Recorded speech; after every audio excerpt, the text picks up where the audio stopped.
இயலிசை, நாடகம் போன்ற கலைத்துறையில இந்த பூர நட்சத்திரத்தை சார்ந்தவர்கள் ரொம்ப பெரிய லெவல்ல ஜொலிப்பாங்க. குறிப்பா இந்த பூர நட்சத்திரம் என்றாலே, அது கலைகளுக்கு ஒரு தலைமை வாங்கக்கூடிய, ஒரு தலைமை பண்போட திகழக்கூடிய ஒரு வல்லமை பெற்றதாக இருக்கும். கலை ஞானம் என்பது இவர்களுக்கு அடிப்படையிலேயே கிடைத்திருக்கக்கூடிய ஒரு பாக்கியமாக நம்ம கருதலாம். ஒரு விஷயத்த தன்னிடம் இருக்கக்கூடிய விஷயத்தை பொதுமக்களுக்கோ அல்லது மற்றவர்களுக்கோ மிக அற்புதமாக வெளிப்படுத்தக்கூடிய, பிரம்மாண்டமாகவும் வெளிப்படுத்தக்கூடிய ஒரு வாய்ப்பை பெற்றவர்கள். இந்த கலைத்துறையில ஒரு சிறப்பான வெற்றிகளை பெறக்கூடிய நபர்கள் இந்த பூர நட்சத்திரத்தில நிச்சயமாக இருப்பாங்க. அதில எந்த சந்தேகமும் இல்ல.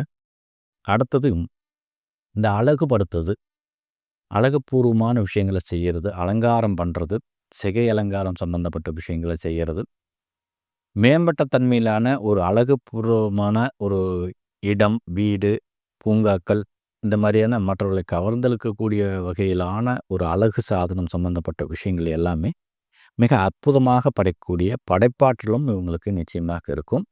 இந்த பிரம்மாண்டம் அப்படிங்கிற சொல்லுக்கு சரியான ஒரு காரணியாக, ஒரு காரணகர்த்தாவாக விளங்கக்கூடிய நபர்கள் இந்த பூர நட்சத்திரத்தை சார்ந்தவர்கள் என்றால் அது மிகையாகாது.